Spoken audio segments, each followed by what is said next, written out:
Perfect. So, first of all, a big warm welcome to each one of you, to all the speakers, to the audiences. It's a big honor for us to have Mr. R.S. Sharma ji, as well as we have other guests of honors with us, who are really coming along with us, Shri Soman Borwa ji, IAS, Shri Sambasiva Rao ji, IAS, and we have Shri Ashish Kumar Jena, OAS, Joint Secretary, Government of Odisha, as well as Mr. Sumit Sen, CEO for GISA Hub IIT Bombay, and Nikhil Kumar, Senior Vice President AGI, as well as President Geospatial Map My India. And we'll also have Shri, our Secretary General, who will be joining and would be some coming and closing these sessions. So, this is why this seminar and why are we really gathered today. First of all, a big thank you to each one of you, to all the attendees, as well as to the guest of honors and our guest speakers who are adding so much of value to AGI. So this is a great occasion for us actually, because there's a National Technology Day, which is celebrated for the innovation and the, I would say, the startup culture, as well as what we're doing in terms of technology on 11th day for all over the country. There would not be a better day for us to actually start, doing these interactions with the senior leadership in the government of India and rest of the states, to see that AGI is delivering its value to its members, as well as we are taking our main vision and mission, furthering the cause of geospatial in the country. This is a great occasion also, the National Geospatial Policy, which has come. And with that coming in, we are looking at, there is a good amount of impetus, there is good amount of activity happening in the geospatial sector. Policy side, the government has done its bit. It's our job as AGI members as well as geospatial professionals to take this further. And the time has come for us to take the bottom-up approach for the execution of the geospatial policy, as well as to see that the entire market is really growing for all of us. And the biggest piece here is that the geospatial can add a very solid element of decision support system. This is integral part of each and every vertical today. And the no better time for us to actually keep, you know, furthering the cause of geospatial and use it in every walk of life. We have been using it in the past, but the fact remains that we were not aware that we are using it. So AGI is doing this seminar, which we're doing on monthly basis. This is our third seminar on monthly basis, which is in the series. Very senior people are joining and sharing their views. And this is again a right time for us, the having this symposium, which is what's powering the next in geospatial. That's the theme of today's seminar, which will last for 90 minutes with some questions answers. And we have actually Mr. R. S. Sharma ji, who actually is the most esteemed IAS officer in the country, has seen in the recent past, currently chairing the GDPDC. No better time for him to actually give his advice as well as the execution capability he has demonstrated in the past. He's an IAS officer of 1978 batch. Shri Sharmaji has previously headed National Health Authority, the Telecom Regulatory Authority TRI, and the Unique Identification Authority of India. As the first Director General of UIDAI, he has helped create 12-digit identity number of Aadhaar, and that needs no introduction. Today, Aadhaar is the base for everything what we are doing in the digital transformation this country is going through. And as chairman of TRI, he has steered the adoption of net neutrality regulation in the country. Dr. Sharma was called back from retirement to take the responsibility of developing and executing the COVID or the COVID-19 Vaccine Intelligence Network, and served on the National Expert Group on Vaccine Administration for COVID-19 to tackle the COVID-19 pandemic in the country. And today he is heading the GDPDC. We had our first interaction. It was so, I would say, breath of fresh air when I saw him, this big platform and what we're trying to develop. He simplified it so much, and it was a great interaction. We had more than 1 hour with him as AGI, and it was a pleasure indeed discussing it with you, sir, on that occasion. Also, I'm pleased to welcome Shri Somani Borwa, IAS, Joint Secretary, Department of Land Resources, Government of India. He's the 1999 batch IAS officer of Chhattisgarh cadre, who earlier had charge for secretary to the governor of Chhattisgarh. Shri Borwa has several national awards into his name in the area of social welfare, Minerga implementation, low-cost housing, and so on. He's instrumental in initiatives such as DIL RMP, Bhu Aadhaar, and NGDRS that is transforming the land governance landscape in the country using geospatial technologies. We also have with us Shri Samba Siva Rao, IAS, and the Director of Survey and Land Record, Government of Kerala.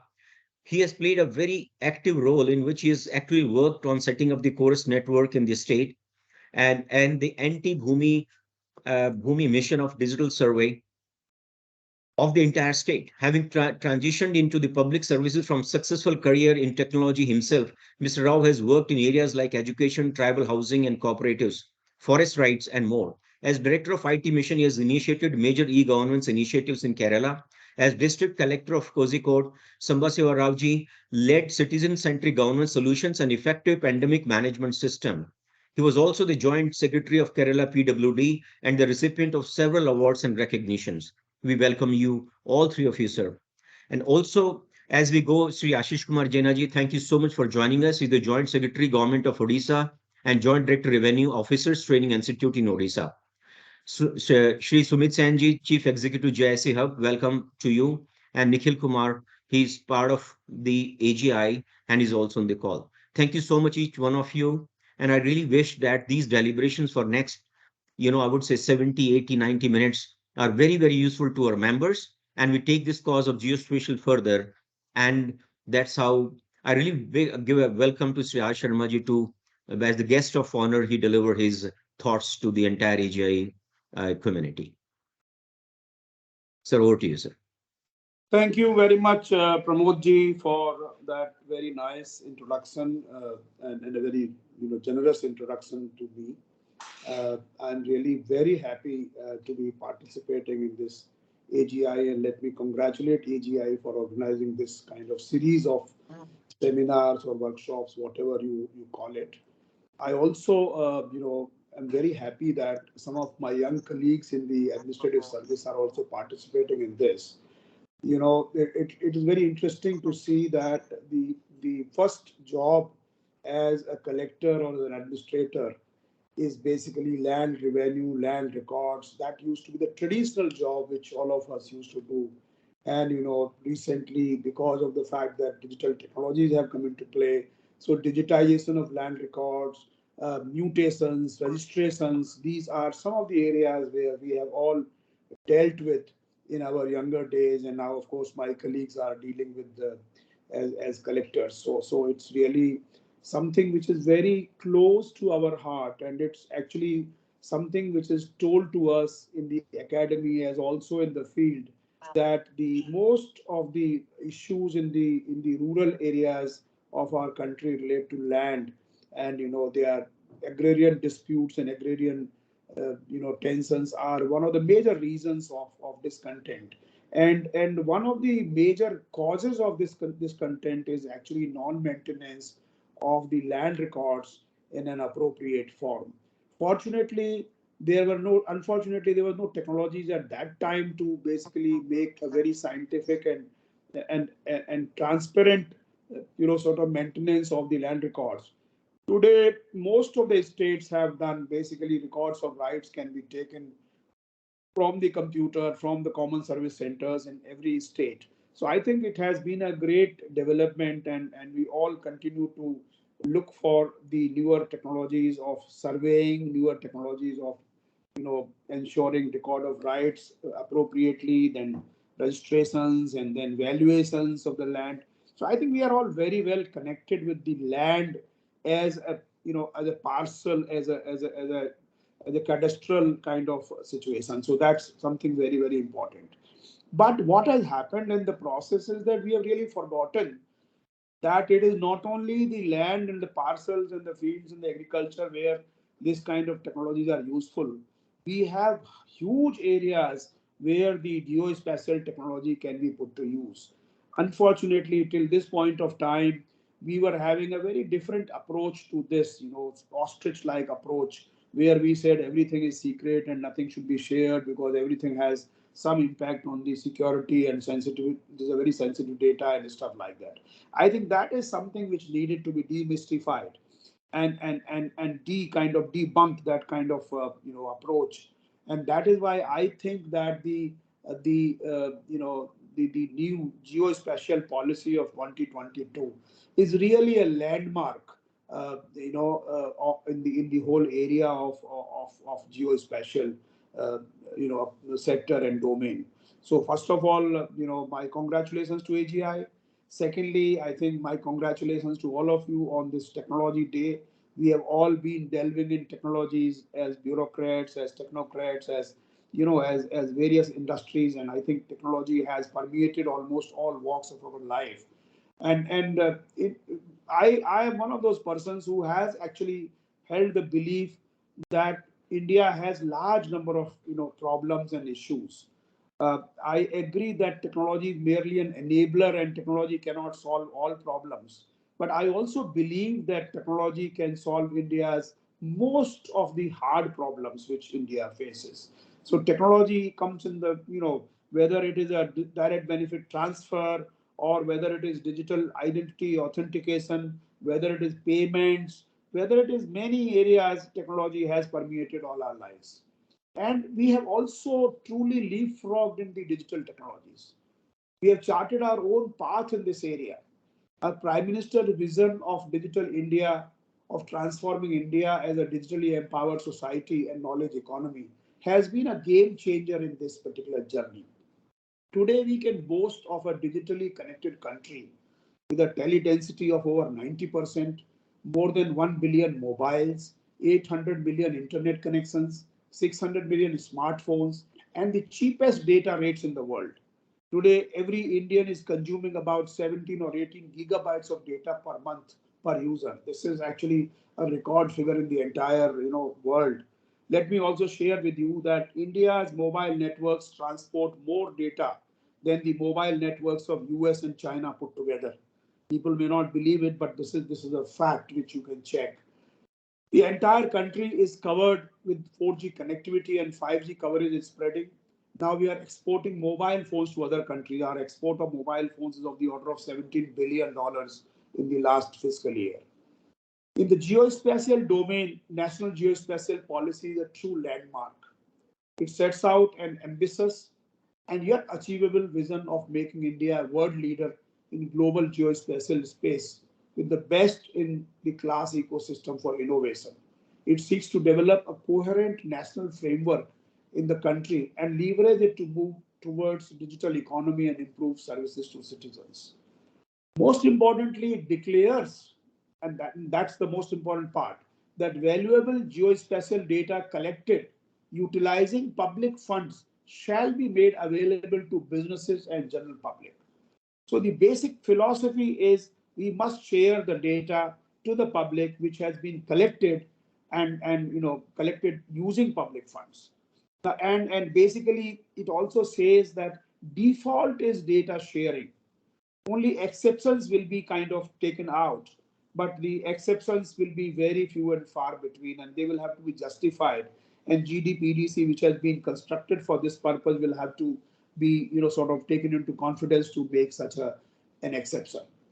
So this is really, wonderful policy, and this will accelerate the development of a thriving geospatial industry in the country involving private enterprise. The policy also is important from the perspective of setting down clear goals and timelines, starting with 2025, 2030, and going up to 2035 at an interval of 5 years. Typically, policies state broad outlines and leave the goals and timelines. In that sense, it sets out measurable and quantifiable timelines, what we want to achieve in the given time frame. That's very, very important. Obviously, a policy which aims at creating an overarching framework for the data infrastructure and seeks to democratize the availability of data will require active support of all the stakeholders around standardization, data generation, consumption, and value addition. These are very, very important areas. Fortunately, during the last couple of months, this I was appointed as the chairperson of GDPDC on 9th of February, and from March onwards, March and April, 2 months, I've had the pleasure of talking to most of the stakeholders in this space. We met AGI also in one of the interactions, such similar interactions, and I'm happy to say that everybody seems to be on the same page. The hesitation of sharing the data has given way to an enthusiasm and anticipation of creating value around it and creating a vibrant geospatial industry. International experience shows that those countries who have realized the value of geospatial data for various domains and have created appropriate policies and institutional structures have benefited immensely. While we need to benefit from their experiences and best practices, we need not follow their path in this journey. We have leapfrogged in many areas without following the same path through our unique approach of creating digital public infrastructure in the area of identity, digital identity, Aadhaar we created, payments, UPI, and data empowerment, DAPA as it is called, data empowerment and protection architecture. Our approach in creating the digital public infrastructures has been based on the principles of openness and democratization. Our unique approach of protocol-based DPIs has given us rich dividends. UPI and Aadhaar are two shining examples. Now we are following this approach in the area of digital health. We have the unified health interface, which makes the devices talk to each other, makes it absolutely interoperable. And digital commerce, ONDC. Now we have open network for digital commerce. And that I can tell you is going to transform the digital commerce in this country. And we propose to follow the same approach in geospatial sector also. Unified Geospatial Interface, UGI, as has been articulated in the policy, will create a standards-based data exchange, which will make the data transport very efficient, scalable, democratic, and transparent. We shall ensure that our PM's vision of ease of doing business and ease of living are realized very soon. Our strategy, like many such projects, will be scalable, transparent, open, and frugal. So, and believe me, what we are going to do is going to be a win-win-win for every stakeholder. It is not going to take away the authority and power of any of these stakeholders. And what collectively, if we create a harmonious structure which enables the open and transparent interchange of data among various stakeholders and users, this will create a wonderful, ecosystem. And fortunately, for creating this ecosystem, we don't have to go anywhere outside. For example, if you create the manufacturing ecosystem in the hardware, so whether it is a chips or other components, obviously in the last 20 years, an ecosystem has developed and what is called the global value chain has developed, which actually, requires that chips are made somewhere in Taiwan, something else, cameras are made somewhere in Japan, somewhere certain other things are done. This is basically, and it takes a lot of time. What we are trying to do when we are creating the mobile manufacturing market, we must realize that we have to import a lot of components and then add value. And I'm happy to say that we are adding a very significant value to that in a very short time. We were importing our mobile phones last, 3 years, 4 years back. Now we are exporting mobile phones worth about $17 billion. So it is actually, we have the capability and confidence to leapfrog. Now, we had capability earlier, but we did not realize it. And unfortunately, we did not have the confidence. Now we have the confidence. We have created many such architectures. Fortunately, geospatial industry is not going to look for such ecosystem because everything which we are going to do relates to our own country, relates to our own land, relates to our own, uh, uh, above and down the land. So we don't have to go anywhere for the data. Now, data capture techniques, data storage techniques, data processing techniques, they are all available in our own country. And most importantly, the data architecture, which we are going to create to ensure a seamless data flow, is going to be there. And decision support system, you mentioned, Pramod, in your opening remarks. Decision support system is one of the most visible, sort of visible, manifestation of this industry. Similarly, maps are also one of the most visible, manifestations. But there are many value creation things, which are going to be created through the, geospatial industry that we are not realizing today. There is no area, whether it is agriculture, whether it is irrigation, water, whatever, whatever area you talk about, geospatial is going to play a part. Who Aadhaar, who other things which our friends and colleagues are doing in the field. Ultimately, what is it? and for a human being, it is digital identity. Now, for something located on the land or inside it, it's basically there's one reference called GPS, whatever you call it, the one geodetic reference which is required. Now, this is actually going to create a huge amount of industry around it, and that industry has been created in many countries. Some time back, some ONDC people were talking to me, and they were telling me that when we use some maps by some companies, they charge on the per click basis. Now, I don't think we as a country, don't we have the capability to create the maps, and we now have today the crowdsourcing, all kinds of stuff is there. And many of these companies are using crowdsourcing. The data of the users is being used to provide the data again back to the users, and they are basically enriching and making their data much and more robust. We can also do the same thing, and we must do the same thing. But what you need is a framework, and that framework is a real thing which we are going to do. And I think within the next couple of months, we already have some architecture in mind. We will come out with a paper. We want to come out with a consultation paper as to what should be the architecture of UGI and what should be the architecture of the new framework which we want to create.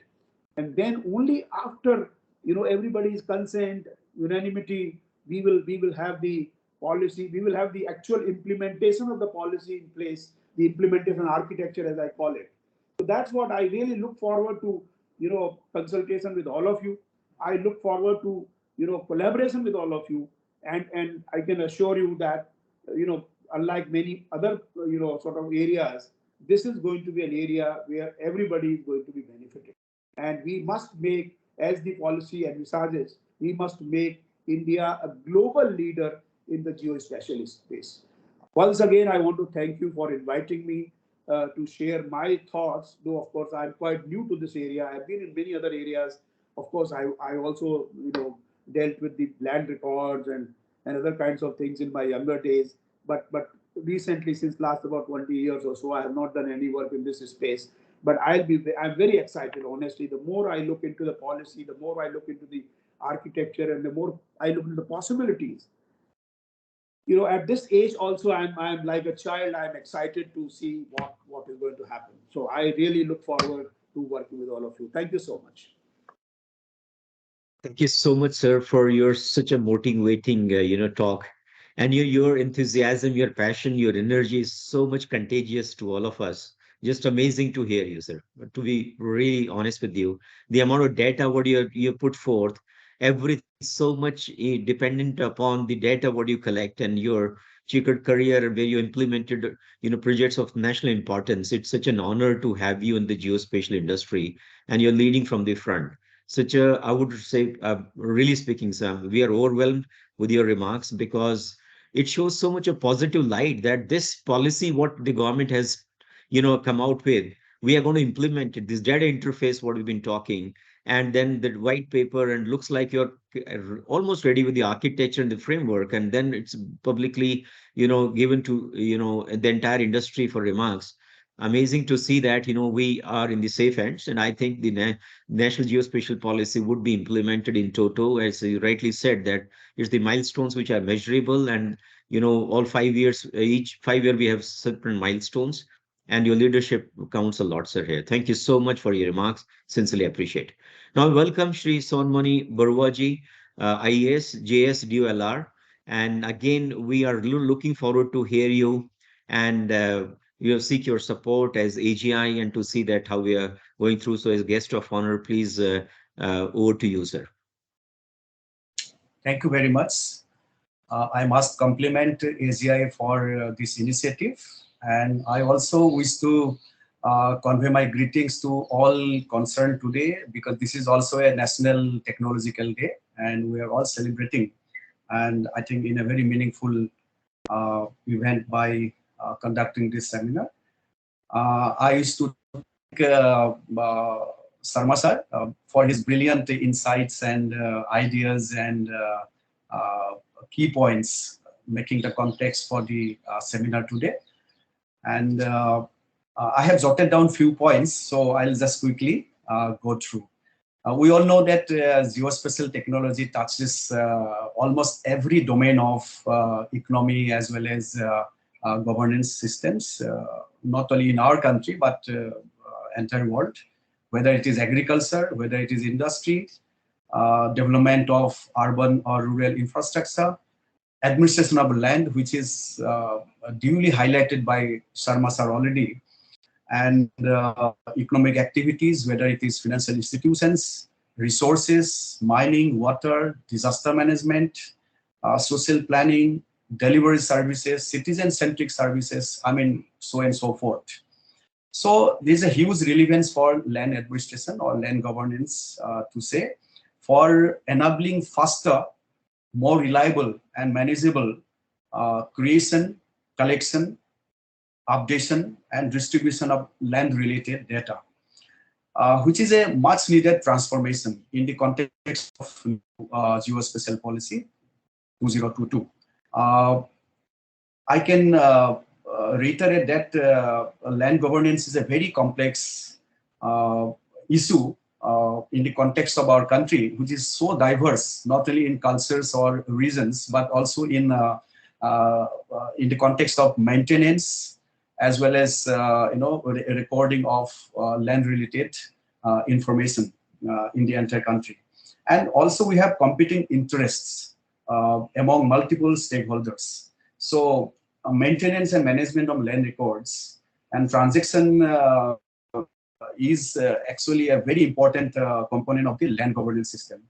So this issue has been proactively addressed by the country by introducing geospatial technology in land management through probably one of the largest programs in the world, that is the Digital India Land Records Modernization Program, the LRMP, in more than 6.56 lakh villages across the country, with 100% financial support from 2016 onwards for the states and union territories. And this has been for computerization and digitization of land records, record of rights, cadastral maps, sub-register offices for property management, survey, resurvey, modern record rooms establishment, backward and forward linkages with the land records, revenue offices, even the courts, not only the revenue courts, but also the civil courts. Now we have a program called e-court under the supervision and guidance of Honorable Supreme Court. Aadhaar seeding, the architect Sharma sir is there. So Aadhaar seeding is another new component which is being aggressively done now with the land record system, including the use of high resolution satellite imagery with ground truthing, survey using different survey techniques, whether it is DGPS or ETS, and thereby you are converting the old land records into a new digital format with georeferencing. And I can mention here that as on today, we have already digitized 1,28 lakh plus cadastral maps in the country out of 1,70 lakh cadastral maps, which is available in the country. And we have also georeferenced almost 2.5 lakh villages cadastral maps out of 6.57 lakh of villages. So this National Geospatial Policy, we can see that acknowledges the wide acceptance of geospatial data as a critical national infrastructure and information resource with proven societal, economic, and environmental value. I must say that the introduction of GDPDC under the able chairmanship and leadership of R.S. Sharma sir, who is also present today here, and I think this has been mandated as an apex body for implementation of the policy, steering the course of development of geospatial sector in the country.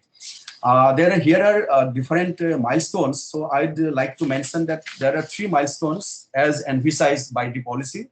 One is that the policy vision has to be realized by year 2025, put in place an enabling policy and legal framework that supports liberalization of geospatial sector and democratization of data for enhancement, commercialization with value-added services.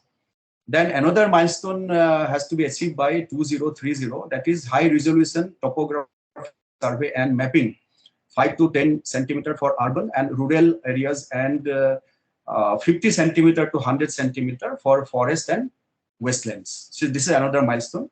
And by year 2035, we have other milestones like high resolution accuracy, bathymetric geospatial data of inland waters and sea surface topography of shallow and deep seas to support blue economy, national digital twin of major cities and towns. So all these milestones are already and so here we can see a lot of opportunities. Already Sharma sir has outlined many such opportunities. So I'll just, I had jotted down a few points. One is the engagement with line ministries and departments. So in the context of sectoral data teams, the nodal ministries, line departments can actually outline how this can be thought of and designed and engagement can take place. And the other point I would like to mention here is the unified geospatial interface, which is very critical actually as far as the sharing of geospatial data and improving its access in the country is concerned. Then of course, this will also help us another opportunity, that is the study on national and international standards, because different line ministries and departments or agencies or stakeholders are working on different platforms. But so far as the standardization is concerned, I think this is the opportune time that we must come out with some standardization, pan-India standardization for data creation, data sharing, and all involved things. And we must also commission on national and international standards which can be adopted. Here, I think the role of voluntary organizations and other stakeholders is also will play a very critical role. Then I can see another opportunity is the geospatial incubation centers and accelerators, which is emphasized in the policy. It has been mandated. So where as of now, India lacks a dedicated geospatial hub or accelerator program that can boost innovation and spur indigenous product development. I think we now emphasize, and it is expected that the new geospatial policy will definitely steer up the innovation, more and more innovations in this regard. And the last opportunity is the capacity building, because when we talk about geospatial ecosystem, it is very limited in that say. I mean, I have been attending some of these, workshop or conferences or assemblies, but see that mostly it is very limited. I mean, the same kind of people are actually again and again participating and delivering. So it has to go to the outreach has to increase. It has to go to more academic arena, maybe almost all universities, because it is very limited when we look at the academia also, or to more organizations. So it has to be populated for a pan-India outreach. So I think these are some of the opportunities that has been thrown by this new geospatial policy. So now I think it's more than ever we need to leverage this opportunity which is before us to explore geospatial technology to build, innovate, and implement solutions for the country and for its citizens.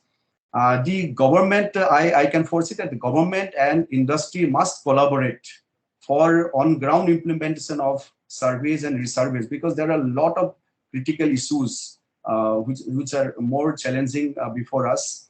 and planned augmentation of infrastructure like the course network, which is being now laid in the country for better, faster outcomes. And stakeholders at different levels, including the central government, the state governments, and the private organizations, need to be trained in geospatial technology capabilities. And the industry, all other stakeholders, and the government have to work hand in hand in this regard. I think with these words, I again compliment for your initiative, and I wish to thank again Sharma sir for his guidance, and all other senior officials and other dignitaries present here and participating in the seminar. Thank you very much. Thank you so much, Shri Sonmani Boroji. And we could very well relate to some of the achievements which your department has done, doing 1 crore 28 lakhs cadastral map out of 1 crore 70 lakhs, 2.5 lakhs villages maps already geo-referenced out of 6.7 lakh villages. These are amazing achievements, plus the financial aid coming from 2016 for computerization and the sort of, I would rather say, the support which have been given to the entire, the state governments. This is a big achievement and shows the commitment from your ministry and your leadership. Thank you so much. Also emphasizing on the collaboration between the private, the state governments, the central government, and how to work together, because that's the name of the game. Till the time private sector comes up and start, taking those steps, we may not be able to realize the full potential. And that's the whole objective which AGI has been formed, and we're working very, very closely with many of the state governments, and of course with you, as well as with other line ministries, who are all stakeholders. Also, emphasis on terms of the startup and accelerator programs. I think a good point that we need to have a dedicated one. But just to let you know, we are actually with one of our member companies in the next few months. We are launching this for the geospatial industry. Some of these investments which should go, and we will take it forward to see that there's a funding available to the startups in this area, and we are arranging those 2 to 3 meetings with the startups in the geospatial industry. So that is actually on the annual for us, and I can clearly see that with the emphasis you're making, that what are the opportunities which geospatial policy is throwing. As a country, that's what Dr. Sharma also said. We are at an inflection point as a country, and it says very massive repercussions for on the positive side for us as economy, environment, and social well-being. Thank you so much to you. Now, may I invite Sri Samba Shivarauji, who's Director Survey Land Record, a great leader in Kerala who has been, taking forth a lot of initiatives. Amazing to work with him to see that how he's actually leading in Kerala. Over to you, sir. Respected President AJ Shri Pramod Kaushik ji, respected RS Sharma sir, respected Sonamani sir, and all other dignitaries, Ashish ji, Nikhil ji, Sumit ji, Sri Raman ji, and everyone, and all the dignitaries who are participating in this conference. Good morning to everyone. First of all, I would like to congratulate AGI for conducting such a good symposium on geospatial technologies, calling all the relevant stakeholders of the industry. And I would like to congratulate and wish all the best. R.S. Sharma sir and Sonamani sir actually spoke in detail. In fact, I am asked to actually talk about the outcomes of GIS technologies, especially in governance and more so in our state. I did not actually talk much about the applications of GIS industry for this audience, renowned audience, and also audience, stakeholders who are in GIS industry know very well about the applications of GIS industry. So I won't spend so much time on that. But definitely it has a lot of good applications. Almost every sector of government, as told by other speakers as well. I actually want to talk about my own experiences. Applications of GIS actually evolved a lot over the last 10 years. I'm sure all the attendees would recollect a decade back or 5 years back, GIS applications were not so user friendly at all. They were actually, relegated to only few sectors and to few people. So it has actually come a long way. Now most of the GIS applications are actually user friendly. But as R.S. Sharma told, sir told, most of our GIS applications now are actually restricted, are refrained to map-based services or planning, management, and decision-making support solutions only. But there is a lot of scope, to actually provide a lot of solutions based on GIS and other emerging technologies, which we actually see in developed countries. But I'm sure, but as per my experience, the adoption of these solutions has to actually increase in our country, and it is very important to actually understand the reasons for that. I actually try to understand some reasons. For example, 5 years back, I went to Estonia. In Estonia, when I actually, a mayor of Tartu actually gave a presentation to us on their GIS solutions. He was so comfortable in actually operating their GIS solutions, and they demonstrated various kind of solutions. I feel the user friendliness and the awareness of the solution itself is a huge problem.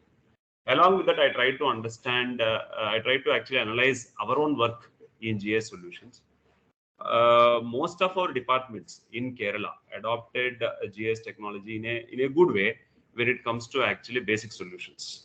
Kerala is a pioneer in actually establishing a spatial data infrastructure in the state. We have established a Kerala spatial data infrastructure wherein the GIS data which is available in every department is actually collected and brought onto a single platform and is actually made available to all the departments as per a policy. And now we actually look forward for a national spatial data policy to actually prepare our own spatial data policy in the state. But we established a system in Kerala. And thereafter, many departments have actually come up with some decent solutions. To quote few, KSCB has a very good system of based on JS to manage all their efforts because it's their business. So automatically they have to establish and they are established. And police department has a good emergency response system. Basically, map-based analysis is happening. Water authority, and we have a Kerala fiber optic network, a major infrastructure project, very well used GIS technology to actually have a very better project management systems. I myself actually used GIS in a good way for pandemic management. To position intelligence is very important. So we created solutions based on position intelligence of the spread of virus and the movements of the people and the ambulances and the hospitals location, so on and so forth. And we created various kind of solutions in a single pandemic solution called the COVID Jagrata. So we have actually utilized the utility available in GIS in a very good way in Kerala. But there are a lot of cutting edge solutions which are actually available based on convergence of GIS and other emerging technologies, which we have actually definitely have seen in many places. Because of smart city program also, I'm sure many of these solutions are actually being deployed in pockets of the country. But the pervasiveness, the percolation of these technologies to every sector, access to everyone is definitely has to be looked into. For example, in PWD, when I was in PWD, we actually tried to actually build, definitely it was only on a discussion stage. We tried to actually build a drone-based or sensor-based project monitoring system, which involves a convergence of drone technology, sensor technology, and the basic digital technologies of civil engineering and project management tools. It was only on a proof of concept stage. When I actually analyzed, I felt that the solution has to develop a lot, and more importantly, the user friendliness also has to increase.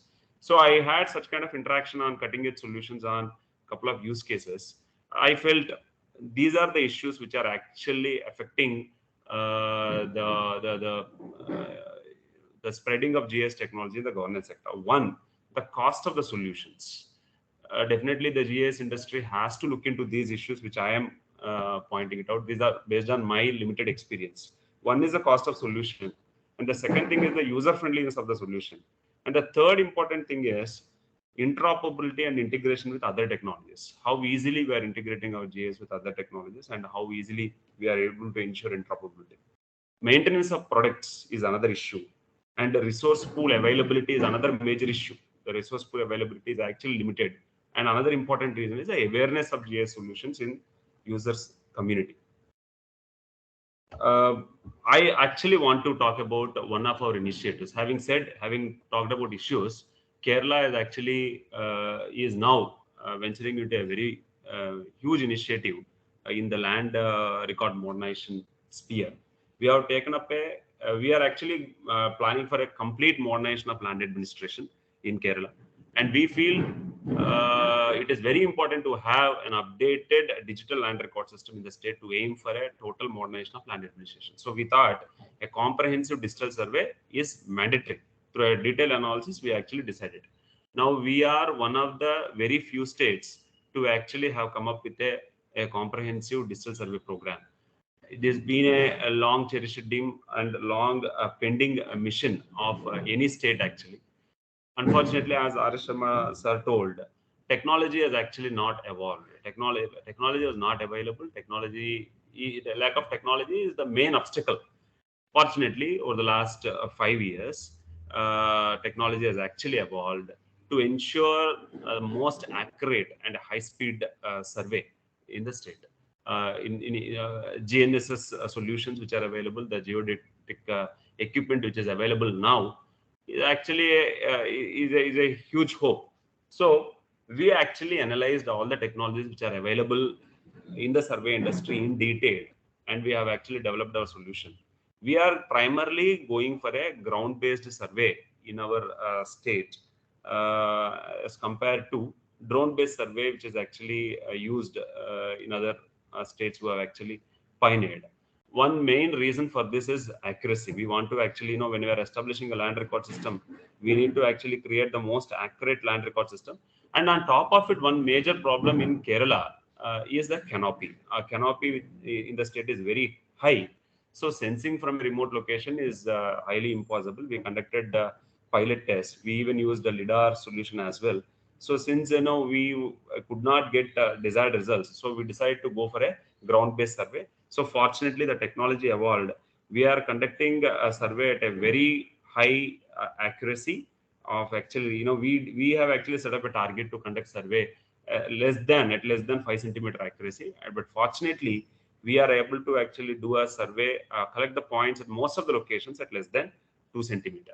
So we have conducted a detailed study, and we created a solution wherein we are using GNSS rovers, robotic total station, and wherever required, we are using drone also. All these three solutions are integrated through a single IT solution, which has two components: one a GIS solution, another the survey management solution based on IT.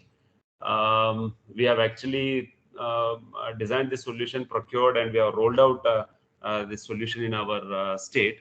So fortunately, the results are actually good. There are minor issues. I'm sure these issues will be sorted out. We could actually, our target is to complete a survey of the entire state in 3.8 years. And to have an updated land record management system, we want to have an integrated land information system immediately after completing a survey in a particular village. We want to have such kind of a real-time updated land record management system in the state. So we started survey program in Kerala in the first 200 villages, which we are supposed to complete in 6 months. And we prioritized also. We could actually complete a survey for the first priority villages of 15 villages, and we published records now. Complaints, fortunately, so far are very less in number. Primarily, maybe because of the faith people reposed on the accuracy of the land record and accuracy of the technology which we actually adopted, and because of the community participation, we ensured both with the help of technology and with the systems. So 15 village survey we completed. In next 2 months, we are going to complete a survey of another 87 villages, and in total it's going to be 100 and 200 in 6 villages, and hopefully we will complete a survey of all the villages in 3 years, 8 months. And now we are actually planning to have an integrated land information system. So what I want to say is the evaluation of technology has helped a great deal in actually making us aspire to have this kind of a modern land administration system in the state of Kerala. And when it comes to usage of other solutions, I already spoke about the issues which are plaguing this industry, and I'm sure the community will look into these issues. And National Geospatial Policy declared by central government and the Swamitva program of central government definitely will provide a great fillip to the GIS industry. And Uberization of almost all service sectors also is a major catalyst for the development of this GIS industry. And thank you very much. I wish all the best for the community and for everyone who participated in this meeting. Thank you very much for inviting me for this symposium. Thank you. Thank you so much, Shri Sambhashava Raoji. And we are taking a very serious note also that whatever we can do to these points that, there should be simplicity and as it has to percolate and it has to be very, very simple GIS, as you found the experience in Estonia that, how it was so much user friendly. We really are, as OEMs were part of AGI as well as the other service providers are taking a note of it that it should be really simple to use. And also it was heartening to see that how you use it in emergency response, Kerala fiber optic, and in the pandemic management, which was a single pandemic solution which you were able to develop. This is amazing to see.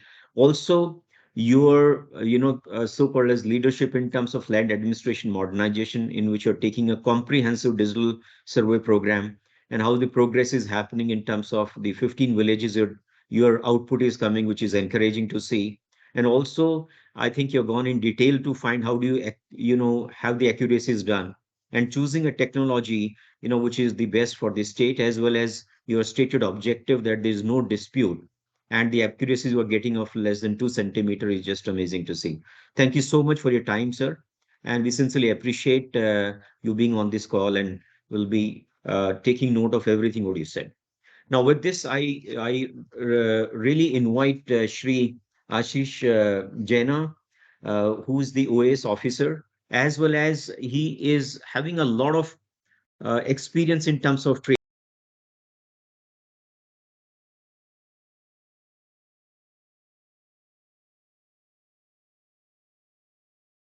Pramod sir, you're muted. Oh, since so sorry, I've been okay. Thank you so much for pointing out. Thank you so much, Shri Shivaravji, that you shared your thoughts how to make it simple and user friendly, the GI systems and how it is to particulate to all the areas of the Pramod, implementation. you are quite audible. Just for a second, you had gone on mute. So Okay, you I had thought covered that I everything. was No, okay. I'm you sorry. have Maybe covered everything well enough. okay, Just when you were okay. inviting Mr. Jana, at that point in time, you got muted. So you don't have to Oh, repeat. thank you so much. Sincerely appreciate. I thought I totally missed him. Okay, now I invite Shri Ashish Kumar Jaina, who's OS Odisha Administrative Services Officer. He's a very renowned trainer in master trainer DGNSS, ETS, photogrammetry, and LIDAR, as well as geoinformatics in India throughout the country. He's presently heading training in Revenue Officers Training Institute, only dedicated training institute of geoinformatics in India, and we had the honor of working with Orissa. I can see the amount of impetus we find in on geos systems and geospatial in that state. He's been consultant of the government of Orissa in Mission Bhumi in 2005-2006. Over to you, Shri Janaji. We look forward to your remarks and your comments, and very happy to hear you. Thank you so much, sir. Thank you, Kaushikji, and a very good morning to all the panelists and the participants. Respected Sri Arish Sharma sir, Sonmuni Bora sir, Sanda Sibaros sir, and all the other participants and stakeholders from the private sector also, which is one of the most important side of geospatial development in India. One of the things that I am actually expected to say about the expectations, what we let me first put before you what we have already done in Odisha, sir, with the innovations and the technological interventions, we have achieved a lot, and I will definitely thank Government of India that we have received the Bhumi Samman Award for 19 districts out of the 75 districts that were selected for Bhumi Samman Award. We in Odisha actually have done a lot of, we started late, but we have done a lot in the meantime on geospatial data creation and the dissemination and the use of geospatial data actually. One of the things is that I will like to highlight is that we have taken up this digital survey, and we have completed in 5 districts of Odisha. We have 30 districts in Odisha, and we have taken up the digital survey of the cadastral mapping in 5 districts. And we have again taken up another 5 districts, which are actually very highly populated, densely populated areas. So we are having these two important methods of using the aerial photogrammetry and the HRSI and the ground truthing methods using the DGNS systems and the ETS. As well as we have taken many urban geospatial data creation, so far as the creation of data for urban planning, and there are many things happening, like the gas pipelines are happening, and then we have this optical fiber networks going on, and we needed a lot of like ground penetration studies of geospatial data creation. So we have taken up that. One of the very important things that we have taken up recently, and we have also succeeded in doing that, is the forest survey that we have taken up with GNSS, using GNSS system and the remote sensing thing. And we have the disaster management, as most of the stakeholders might be knowing, who are a little into the disaster management thing, and the government of India already knows that Odisha has been pioneering different innovations in disaster management. One of the most important parts of that has been the geospatial data creation for disaster management, like for flood forecasting, inundation by flood, and the storm surges after the 1999 super cyclone that affected Odisha. We have started from scratch, and we have been very successful in doing this, and we have received the UN award for this also, disaster management. Then we have recently started this lightning forecast, and the embankment breach, and cyclone warning relocation, disaster assistance module. We have got the disaster assistance modules feature, which is used for disaster assistance payment, that is called the DAMS. We have developed a lot of GIS software for this. One of the important things that also is the geospatial, the attribute data that is part of the geospatial. We have created attribute data so far as the land resources are concerned. We have created attribute data for the ROs. We had a very nice legacy of very, I would say rather, very strong legal basis for solving the land disputes, and we have made very major acts. So we have a strong legal legacy for land records. But one of the things that was very peculiar to Odisha was that we were, Sandasi Borao sir would understand, and Sonmori Bora sir and other Sarma sir would understand, that we have Odisha was dismembered between the three British administrative systems. That was the Madras Presidency system for the 10 districts of Odisha. Again, 10 districts of Odisha were under the Central Provinces system, and we had 10 districts under the Bihar, Bengal, Odisha administration system. So we had different ways, different cadastrals in Odisha when we, during time of independence, but we have sailed over it, and we have devised a very nice way of approach through a very strong legal process. So we have a very strong legal legacy that helps us in moving forward when we enacted this Special Service Settlement Act in 2012. But that time, my experience with the DOLR and all the training exercises that were done by the DOLR, I was one of the master trainers in 2014-15 when the National Land Records Modernization Program was going on, which was later rechristened and developed as the Digital India Land Records Modernization Program. Cadastral remains one of the most the base layer of the any GIS, I would understand, because all the development linkages, all the infrastructure linkages, all the attribute data we want to plot on a cadastral, on a map, is that map is the cadastral actually. And DOLR has taken very nice initiatives with the Swamitwa scheme and the Alpine generation, and we are very aptly adapting in Odisha the both all the things that the DOLR is proposing and is thinking about. One of the things that has happened in Odisha before even the NGDRS came into being, we had this e-registration portal. Then we had this Bhulekh and Bhunaksha. Bhunaksha and Bhulekh, maybe it is very well known to most of the stakeholders in the geospatial industry so far as the land resources are concerned. One of the important things that we did was that we had taken the whole part of legal formalities to the to online platforms like the land records modernization system and the revenue court cases monitoring system. So the geospatial data that we are creating and the attribute data that we have this digital maps and coordinate based maps, and we are adding attribute data to this on the basis of land titling and all.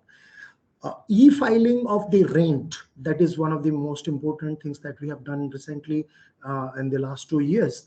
And we have these modern record rooms. Then we have integrated the miscellaneous certificates that is required, like a resident certificate or different site nativity, legal certificates and all that is required. We have done it through a portal of Service Plus, which is again linked to the Bhunaksha and the Bhulekh, which are the geospatial database of Odisha. And many states also, I have seen, not simply in Odisha, in many states. And other states are gradually evolving their own systems, and government of India has come up with this ULPN, which is going to integrate the whole of land records into one single Bhu Aadhaar system. And then we have got this litigation management system and things, and disaster assistance payment that I have already noted, spoken about. And then we have one of the things that actually is important to geospatial this time, like Sarma sir told about different aspects of the private participation in this geospatial data network and the democratization of data and liberalization of data. And then Sonmoni Bora sir also spoke about the outreach that should be, and the course network, which is again a very strong infrastructural base for creation of the geospatial. And one very important thing that is actually, when I speak about the expectations, I would like to point out that we are very far behind so far as geospatial data creation is concerned. So we need to, most of the times, government has got a very run-of-the-mill approach of going for creation of the data itself. And now that we have started using the services of the private sector and services of people who have domain expertise in this, and this is one very important aspect of geospatial data creation, because once we have not done the positioning data, then the attribute data will not have any base. So positioning data creation is very important, and most of the states are into it. I can speak about Kerala, which is going in a very strong way for this, and Telangana, and for that matter, Andhra Pradesh also, and certain other states like Rajasthan and Uttarakhand and Jammu and Kashmir, even they have taken up this land records modernization and creation of geospatial data. This is one of the very important parts for the present day context. I would request Secretary, Joint Secretary DOLR and RS Sarma sir to look into it, because we have to diversify different data. Like I will talk about the disaster management data. We need the HEC HMS survey for flood and coastal inundation, then CCCG mapping for lightning forecast. We need to create data for irrigation and agriculture, where geospatial will be important. One of the important parts is also the mining sector, where we need interventions, technological interventions through geospatial data creation, as well as I would also thank some of the stakeholders like Hexagon and S3 and IIC Technologies, who have been partners to Government of Odisha in different projects. I remember Kosik sir about 2006, when the Leica machines were used for a pilot survey in way back 17 years back. We had done a survey in a hilly terrain in nearby Bhubaneswar. That's the Dholi Santi Stupa, where it is located. And then we have the collaboration with S3 and IIC Technologies, which is presently conducting our survey. This important aspect of geospatial data creation uh, forms the core of all things to be attributed on it. This is one thing I would say that we expect, or everybody expects, so that we can have a base for subsequent development linkages. Like if I talk about development linkages, we already have the DOLR and the MORD have done a very nice software. It's not actually a software, it's a GIS system, which is called the Gram Manchitra. The Gram Manchitra is very accurate and very nicely done geospatial data, but it lacks one thing, that is integration of this data with the cadastral. Once you do not integrate the cadastral, like we are depending on the land part and the cadastral part so far as rural housing is concerned, then the sanitation part is concerned, the MGNREGA projects are concerned for land development, community projects and individual projects, then water and connectivity, then rural infrastructure in forms of irrigation, then there is a land acquisition part which is very central to development of industries and promotion of industries in different states of Odisha in the country. Then there is a credit linkage and the agriculture part, where crop and soil fertility and insurance part, that is very important for attribute data creation. But one of the major things that it would be based on is the creation of geospatial data on the positioning data itself. Then we have to adopt new systems, like we have to adopt new systems like the GNSS and the ETS survey. Then we have to adopt the LiDAR technologies and the ground penetrating radars and all. So these are important to again the creation of geospatial data, and then the whole integration, that will be the next step where we want to have different GIS layers over it, and several agencies, like several departments have created their own geospatial data over the period of time.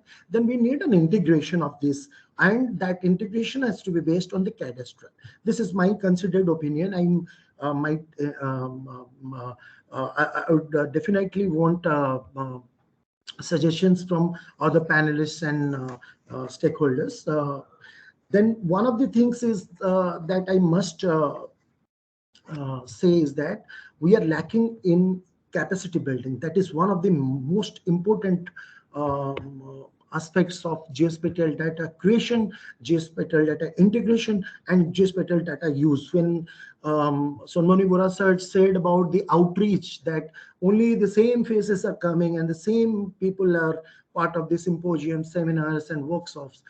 We have to reach out to people. And how we would reach out to people when we do not take our technology and we educate people with a very simple language that we have for some time been doing with all the government officers. And I would be happy to say that even judicial officers of different states, including Uttar Pradesh, Uttarakhand, forest officers of judicial officers of Jharkhand, then Tamil Nadu have come for a geospatial and geoinformatics training in this institute. People are in different states have been taking off this as a thing, but we have to reach out in a very massive way, so that there will be like the mobile technology became a part of everybody's life. There is a little bit of electronics, I would say, as an electronics engineer, there is a little bit of electronics in everybody's life. So there has to be a little bit of geospatial in everybody's life. And I would conclude my observations now with the thing that there are four things. One is the expectations part, one is the geospatial data creation, then the integration of geospatial, and then the creation of a resource pool of geoinformatics professionals, people who create, work with and disseminate knowledge. And for that we need a massive capacity building and training exercise. Thank you all for inviting me. Thank you AGI and all the office bearers of FGI, including Pramod Kaushik ji. And thank you all. And with a very high expectation that AGI and GDPDC will come up with new ideas and with innovations and the outreach part that Sonam Rivoda sir actually said. Uh, I would like to conclude my observations now. Thank you. Thank you so much, Shri Ashish Kumar Janaji, and very well received your inputs and also some of the progress which Orissa has made. Very notably is the disaster management. I'm amazed to find that how much work Orissa is doing in terms of the disaster management, coming out with lightning, forecasting, which is not easy, and also disaster asset, module which you have you made, and also the legacy of land records, even the prayer, I would say the challenges faced during the pre-independence days, as well as I think your focus on positioning the data creation, very, very important, very well noted. And I think this is a note to everyone to see that, I think it's very well emphasized also on the integration as well as the capacity building and the pool of professionals, actually a resource pool, which is very, very important for us to take further. And I think I just saw one comment on the chat that, as you say, there is electronics in everyone's hand. The time has come now that geospatial in everyone's hand. And I think that's what's happening. And thank you so much for your valuable commentary. And now I invite Shri Nikhil Kumar, who's the Senior Vice President AGI, as well as he is the President for Geospatial Business MapMy India. Nikhil is a, I would say, astute professional with rich experience on geospatial. He's one of the professionals who's adding great value to this industry. Over to you, Nikhil. This is a very small, I would say, I don't want to give further, introduction for No, you. no Please go worries. ahead. I hope my slide is visible. Yeah. Yes. Yes, it is. I thought let me put a lot of great thoughts have come in, poured in, and it only makes sense to be able to, uh, you know, provide a gist of that in a presentation. So I was trying to kind of just put those thoughts together. Sir, of course, Sarma sir had talked a lot about his vision and how excited and effervescent he is in terms of expanding this growth story that geospatial is about to envision. And then the great thoughts that came in from different sides, from the land record side, from what Kerala has done. But some of the points that I took noticed is how user friendly we can make geospatial. We have been doing, personally, I am doing close to 3 decades in this field, and still I hear these words that it's not user friendly. So it's really it's our responsibility to make sure that it becomes user friendly. Democratization, everybody is able to use it, is something that needs to be seen, and we need to do serious innovation to make sure that it happens. New set of users, Mr. Jana just spoke about that we still, any symposium we go, any conference that we hold, any deliberation that we get involved in, we only set those faces. How can we bring in new sets of users, prosumers, to kind of expand that? And everybody agrees that it has in its essence everything that it takes to get into all sectors of economy. So why not? So I'm just trying to put those thoughts together. So there are expanded use cases to that sense, which will of course attract new users because the set of sectors are of course growing, and I will talk about that. There are creators, whether it is a data creators or application creators, and as we go along, we are seeing huge amount of prosumers, and of course users were always there, which is expanding. What are the reforms which are impactful, and what are the expectations? So all our aspirations, what kind of adoption of technology, what are the initiatives and opportunity? So in the policy document, we talk about 1 lakh crore by 2030, and I'll try to kind of align why this seems to be a reality. So all sides of economy, whether it is agriculture productivity, what is our aspiration? That we increase food grain production. Digital connectivity is already, the broadband network is broadening. The physical logistics, through physical connectivity, we are trying to bring down the logistics cost down, to single digit. Of course, modernization and urbanization, a lot of schemes that is coming through. Access of power, we are empowering everybody through the power sector. Drinking water, great initiative in last 4 5 years, not only urban but rural areas to have pipe network connectivity and housing for all. So I will not go into detail, but what I'm planning to talk about is more concrete when we talk about the policies, the initiatives that government can taken. What does it dovetail? What are these first? So what are those impactful initiatives? This is more to kind of create a context. Everybody knows about it. But little beyond the usual, we talk about liberalization of geospatial sector. Of course, huge amount of liberty to Indian entity in particular, the way they can collect data. We heard Mr. Jena talking that we do very little in terms of data collection. So because there was a policy which was quite inhibitive. Now that we have complete control on our destiny, how do we create data? And this data is not created only for the purpose of supporting government in its funded project, but how can we create data which I see a value in terms of monetization through different user community. So liberalization is definitely fueling that. GNS-based tolling, this is a new initiative by Road Transport and Highway. The minister has spoken a lot about that. That's going to definitely create a lot of impact. The AIS 140 standards, and I'm not only talking about the software and data creation and processing and consumption and analysis and visualization and publishing and sharing, but also the implementation of different sensor companies which are kind of co-locating all their devices with GNSS, and how that they are able to provide the compliance in terms of the different standards that the different ministries are putting forth. We have heard a lot about Digital India Land Records initiatives and the Swamitva, the CORS, which is very impactful again, and allowing that CORS not only to the government users but to every stakeholder in this industry is a great step. And as we are doing Swamitva, we know how helpful this could potentially be. The geotagging of digital transaction, even RBI has mandated that. Huge amount of, again, impact that it will create. So these are the next that I'm talking about from the theme of this seminar.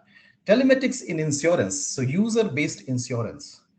The way GNSS-based tolling, you only pay for as much you use, is exactly happening in insurance. And it has already taken upon now that the manner in which you drive, your behavior, your uses is going to decide your destiny in terms of how much premium you're paying.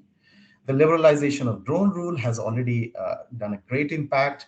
I see not only in terms of Swamitha, but also in every urban sector, we are hearing the traffic monitoring, we are hearing various industrial sector is asking for surveillance, all kind of things that we have seen already happening with the opening of these drone rules.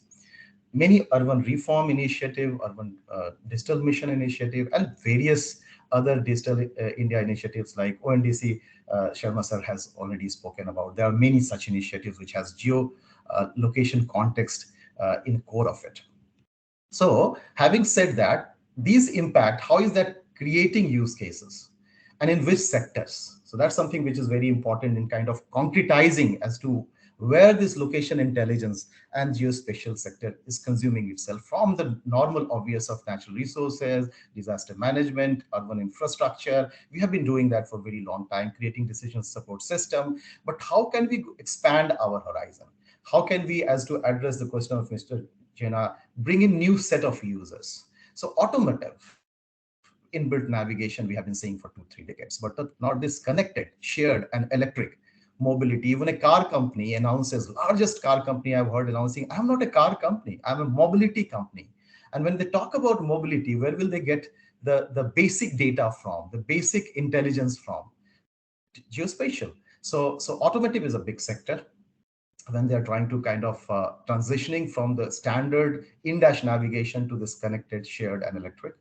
E-commerce, ONDC we only heard about, but general e-commerce also, whether it is first mile, middle mile, or last mile, huge amount of consumption is already happening, and it's not something that we have to kind of look upon. But the more granular data that we will be creating, that we have already started creating, many companies, it takes a long time before you actually see the substance of that, because the capture and processing is a huge time. And it's, as I'm speaking, a lot of companies that I know of within the industry is already spending their money in creating a product, not just as a response to a government RFP. Food deliveries, most of the food deliveries, the largest two, they are already using geospatial intelligence, and they are planned to do that far more. transportation and logistics, whether it is fleet tracking, where is the container, what lies in the container is where, what could be the empty container coming back so that can optimize the cost, the entire transportation data. Even e-way bill number actually creates a lot of insight as to how much of A or B particular material is being sourced from A place and going to B place, all that kind of insight. BFSI, the geo verification, normal KYC verification as to where the person belong through geospatial, and then boarding the merchants. Users-based auto insurance I spoke about, and geo CRM, basically for all sales of all the manufacturing, marketing wings, they are trying to put together their outpost. They would like to see what will be the best possible position to do that based on the affluence, the demography, the location, etc. Retail QSR, location enabled online e-commerce, or location based digital advertising. Before you enter a place with the geo fencing that they have created, they are able to understand your needs, and based on behavior, geo triggering as to what are nearest you that you will be interested in. This kind of new set of, because we are talking about what next in geospatial, these are the new things which are about to happen. Telecom and utility, field force monitoring, where should I put my crew, and whether they are actually focused around where I have put them in, is something that we have been able to do right from the rostering and scheduling to monitoring and alerting as to whether you are crossing a place or a B place. So it takes a lot of innovation, and that's why I'm saying that those impactful, initiatives are fueling in new use cases, and that is pushing geospatial industry like us not to kind of just create data, but integration, innovation in order to, and that's where this whole notion of UGI and NGDR comes in as to where do we keep data and how. And not only that we keep data, but the people, sorry, I'm digressing, but it's very important that put that point across here as to where they put the data and where that data is available should not only be known to few, but to all. And that's where NGDR comes in. And then Sharma sir talked about the standard-based UGI interface, how that is going to be consumed in A or B application, without that application to have the background understanding and knowledge of geospatial. It's a simple IT application, be able to simply take that API, location-based API into it. How should we fuel that? And that's what's pushing our innovation boundary. Healthcare and pharmaceuticals, distribution of logistics and medical goods, mapping of plants, huge amount of drone-based capture, which was earlier prohibitive, now has started happening. Government geotagging of public assets, repairs and overalls, even knowing as to where the pathholes are. So through AIML, when we capture the images, use computer vision, and able to actually locate with XY as to where the roads are going wrong or bad. Railway and waterways, the network route mapping, planning, and tracking of fleets. This whole new sets of uses are fueling innovation. The manner in which we not only create, of course, but we model, manage, manipulate, and then we allow that to be shared and consumed by prosumers and users, so that it becomes a community and ecosystem. To give you a sense of, in terms of the dollars, well, we had done a Frost and Sullivan report when we were going, for an IPO, and they had given various sets of numbers, but something that I thought will be making some sense is three sets. Overall, they say it's a huge jump between 20 and 25. We will be actually in 25 touching down 30,000 crore, which is what the number also says in the policy, that we will go to 1 lakh in crore in 2030. So if this goes through this CAGR, it will definitely go there. But the major emphasis that I'm seeing is not limited to 300% of digital map creation, but the major that I'm seeing is map development already, which is created by many people. So that nobody can create data. No largest industry in the world also cannot create all that is relevant for geospatial application across the sectors. So aggregation of that, and then pipelining of that, normalization, cleaning of that is a huge map development is what they call it.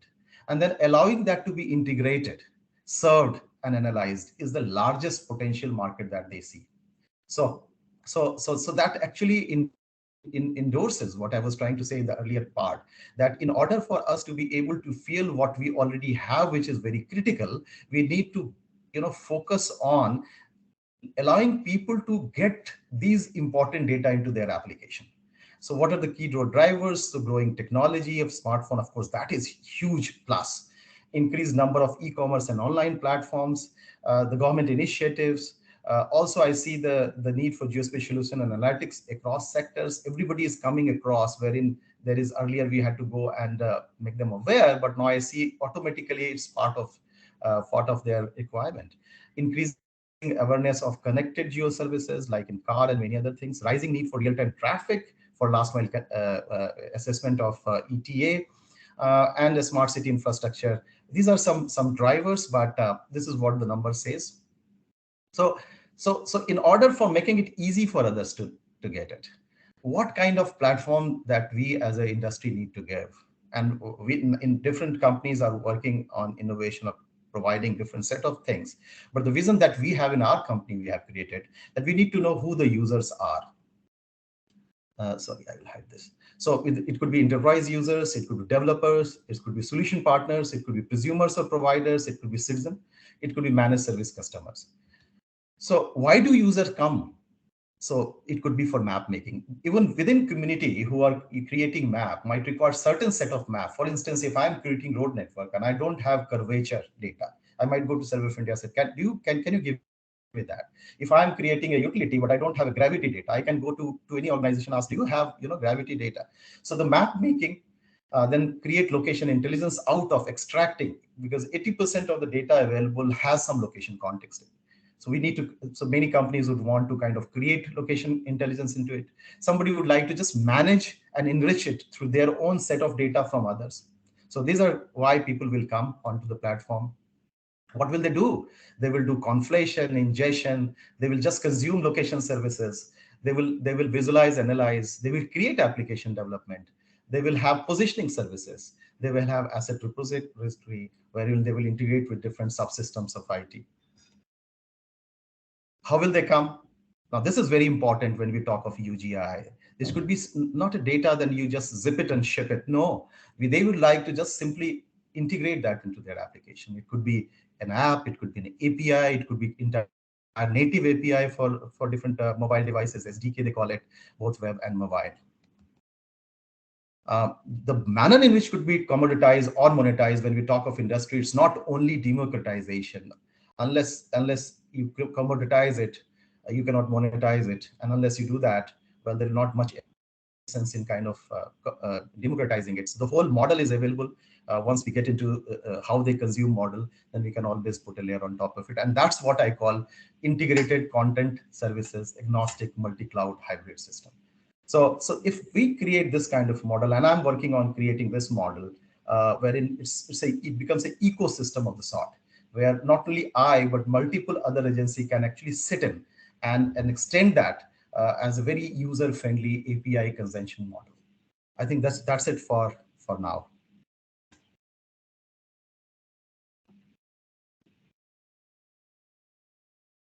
Thank you so much, Nikhil. I think I would not give summary for your talk, because I think you had a good presentation. Also, appreciate that how the macro economic enablers are there for creating this market. Also, the addressable market, the growth, what you're showing is just amazing to see.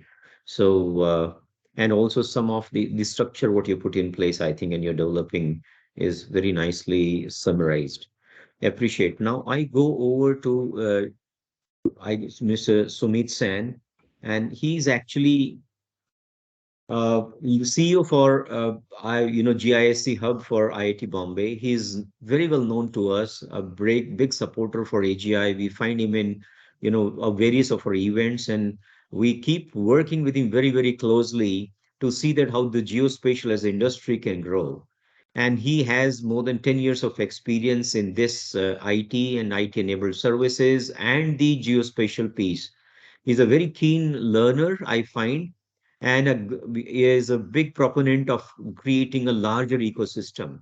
We have big plans of working with IIT Bombay and through him, as well as we really want to implement to see that how we work together with IIT Bombay, creating a bigger pie for all the geospatial industry professionals and members of AGI. Over to you, Sumit. Thank you so much for the kind words. Am I audible? Yes, you are.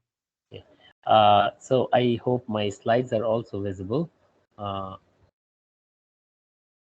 They are visible. okay. So I'm also going to use few slides, and I'm not going to speak long.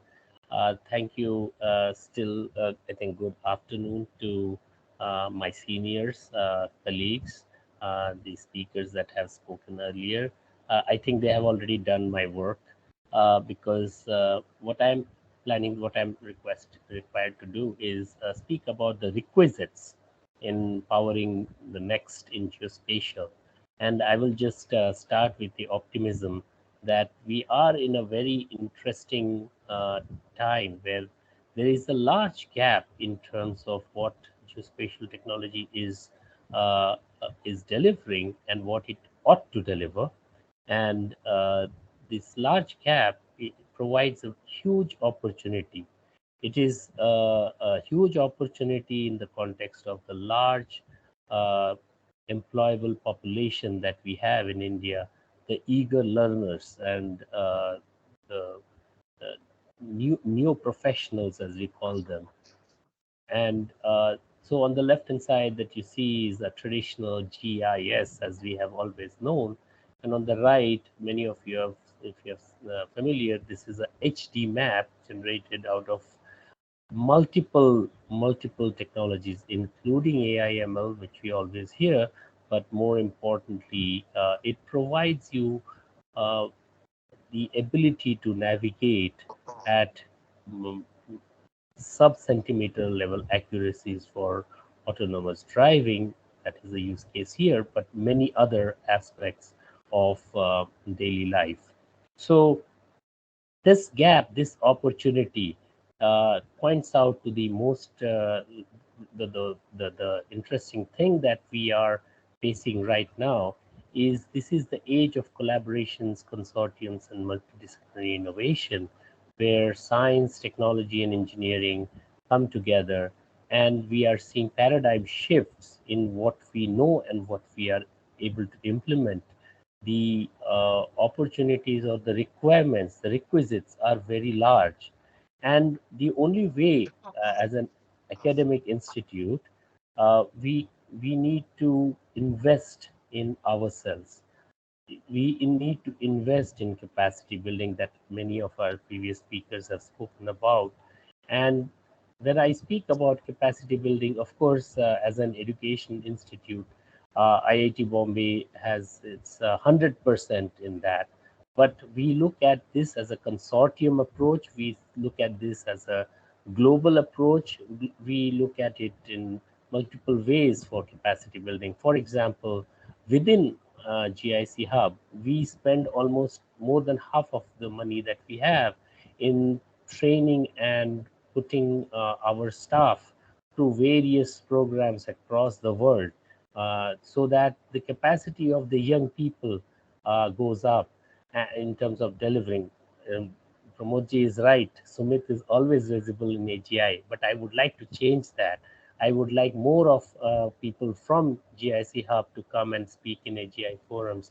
And that is the capacity building that we are investing in. And we hope that all organizations, including government, including industry, looks at that. So when Pramodji spoke about the ecosystem, and I think this diagram is familiar with many of us who have read the report, the beautiful report about the geospatial ecosystem, the challenges we face, published by Geospatial Media. If you see, there are consumers and humans in the center, but actually, to me, everything is centered around people. There are, I mean, we are making these technologies to people, for people, and by towards fulfillment of the ambitions of people. So this is where I would like to focus, that the main requisite is to invest in the learnings, and most of that learning is going to be project based learning. We have experience for the past 20 years, at least more than 20 years, the 3 decades that I have been in the academia as well as industry, that the capacity of even the graduates of premier institutes like IIT is still limited, and industry have to engage with the new recruits in project-based learning to make them capable to answer the requirements, the client requirements, and then societal requirements are much more evolved as we can see. So even in the government, the need for capacity is even higher. So and at the end of it, we are all dependent on the pool that is the human resources that we have in the country.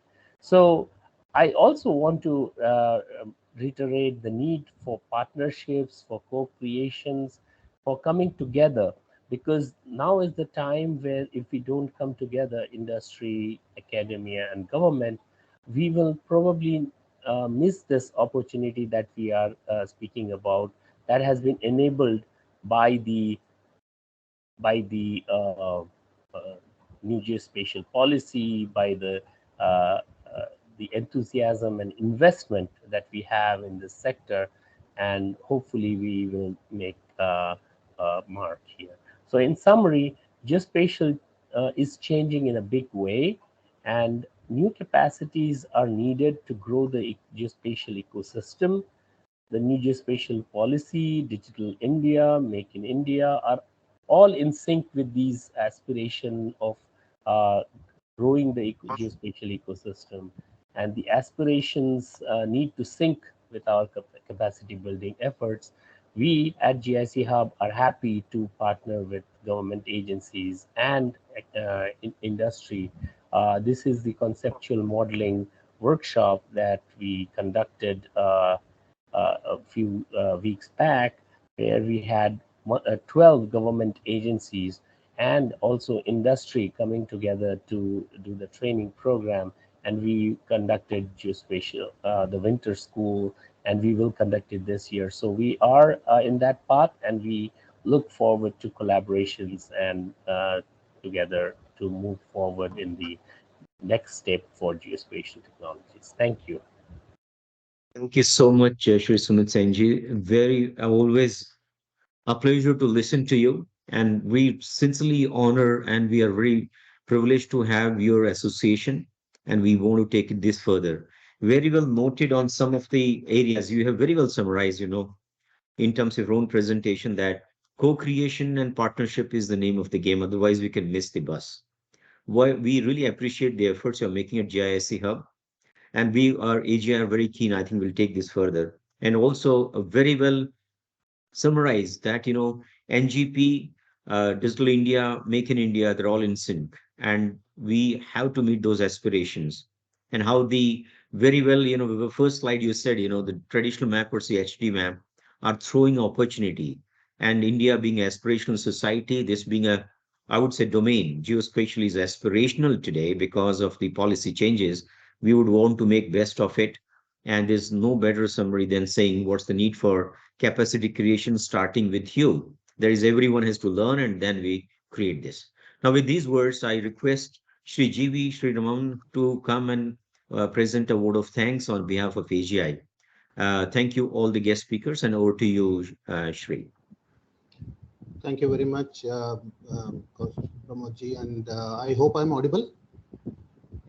You are, and you're Yeah. visible and audible both here. Thank you very much, and I know we have got delayed a little bit on the program, and I will be very brief in summarizing as well as presenting a vote of thanks on behalf of AGI. We thank everybody, the speakers, as well as all the participants for participating in this particular symposium on the National Technology Day. And as we all understand, we are all the fraternity from geospatial sector, and we understand that geospatial plays a huge role and it is all pervasive. So today I would like to say that we all agree that geospatial is playing a huge role in all day-to-day activities. And there are many areas that have come up which are more adding more value to geospatial per se. There is a lot of integration that is happening and newer technologies that have been mentioned, like digital twins and underground mapping and many other technologies which are coming and becoming a part of geospatial, which are adding a lot of value. So, first of all, I would like to thank all our speakers. I would like to thank Sri R.S. Sharma ji, who is the chairman of GDPDC, for throwing the light on how geospatial has initially been seen as a map making tool for especially the land records and one or two other applications, how it has actually grown to address many different areas. And he has brought out a very, very important aspect, that is the data sharing between various organizations who are creating data, whether it is government or private, and bring the entire data to a platform, and how this data could be further used in various programs by all the users. It is a very, very important suggestion, sir, and we AGI would like to definitely work with GDPDC to make this happen. Similarly, we would like to thank Sri Sonmani Boraji. He has brought out certain areas of work that has been done in Department of Land Records. Of course, land records has been one of the major prime mover in geospatial technology. There is a lot of work that has happened, and he has brought out two very, very important aspects, which is to have a unified geospatial platform, which is going to have all the line ministries engage in that and bring all the data together. And secondly, he talked about capacity building, where he has already approached the AGI for building some kind of a course content and inviting all the AGI members on how capacity building in the land record department for each state by imparting trainings at various levels can be undertaken. Thank you very much for your valuable insights, sir, and also how to take this forward into implement the geospatial technologies much better way in land records departments. So we would like to also extend our sincere gratitude to Sri Sambasiva Rao and Sri Ashish Kumar Jana, who have given insight into what are the kind of applications they have used geospatial technologies in their respective states of Kerala and Odisha. In Kerala, Sri Sambasiva Rao has explained how they have chosen the actual survey on the ground using the equipment rather than going for a drone-based survey and other things, keeping the practical problem of canopy in mind. Because wherever the canopy is there, drones may not be a right solution. So this actually brings out a point that the right technology has to be chosen for the work. It is not a jargon or a catchphrase of drone that is a solve all kind of a solution, and they have chosen the right technology keeping in the local issues in mind. So geospatial actually presents multiple ways of addressing problems, and the right technologies can be chosen based on the local issues and the right result that is required. Similarly, Sri Jana has addressed about some of the problems, especially again related to the state, like disaster management, which is one of the very, very important aspects. Odisha is prone to a lot of disasters, how they have implemented geospatial and how further they can do much more. Keeping the topic of this symposium, what next? How this technology could be further used, that has been very much elaborated. So we would like to thank both the speakers on establishing how they have already implemented and how they would further be implemented. Finally, coming to our industry colleague Nikhil, we are very thankful that he participated and he has given his views on how the target of 1 lakh crores that has been defined in the geospatial policy could probably be achieved. He has thrown light on some of the newer areas of geospatial applications like BFSI and retail and food delivery. Some of these applications which are new in the sense that they are not the traditional geospatial use cases, but there is a lot of potential, and the landscape is changing very quickly to implement geospatial solutions in all of these newer fields. So the roadmap that he has presented actually gives the entire industry on some of the areas where they can do because of the new geospatial policy that is there. How, rather than only looking at the government projects, how the industry can work and develop further on present solutions. So finally, the last speaker is Sri Sumit Sen. He has focused and also told about how the GISC hub is doing more and more on capacity building. One thing which he said stands out, that it's by the people. Everywhere is the people who will make things happen. And the kind of training that is being imparted by GISC hub is definitely going to help and completely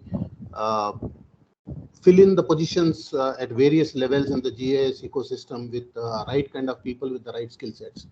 So in a summary, I think today we have covered starting from the basic uses and how the data integration and application integration will help us in achieving the right results in various kinds of geospatial technologies and how they can address the problem. And we have also touched upon capacity building and how we can build this entire technology ecosystem to address or to achieve the target of that 1 lakh crores and even further. So thank you very much once again, everybody, for your very, very valuable insights into the topic and making this a great success. I think it has been very useful, valuable for all the attendees. Thank you very much once again, and we look forward to see you in our next webinar. Thank you very much. Thank you so much. Thanks, everyone. Thank you. Thank you. Thank you, everybody. So with this, we conclude this session and we look forward. Kaushikji, I want to add a Yes. point actually, and Sure. it was really nice listening to so esteemed speakers, so nice talks, and it was really insightful. I would like to request AGI and Sarma sir is there, and the chairman GDPDC, to have a symposium, not a virtual one, a real symposium and a seminar or meet at Odisha. And I welcome you all to Odisha. Thank you. Thank you so much. Sorry, So. before Please. Pramod, you close, I just want to say one thing. I'm really sorry. I forgot to thank you for opening up the session, setting up a wonderful stage for the speakers, as well as continuously intervening and summarizing, as well as making the session a very, very continual kind of a thing. And thank you very much, Pramod. Thanks, Sorry, Ashish ji. We my will. mistake. No, it's Shri Ashish Kumar Janaji. Thank you so much. We will certainly like to do it. It was in my mind very candidly. Even when this event happened, some time back, we, as AGI, would like to participate and work with you more closely. Thank you so much. Thank you, sir. Sir Shri Sharma ji, R. Sharma ji, thank you so much. Sincerely appreciate, sir, for you coming. And it was indeed a pleasure, sir, for and honoring our invitation and being here with us, sir. It's a privilege. Thank you so much, everyone. Thank you. Shri Thank you Sonmanaji very Borwa, much. Shri Sambasio Ravji. Thank you. Thank you.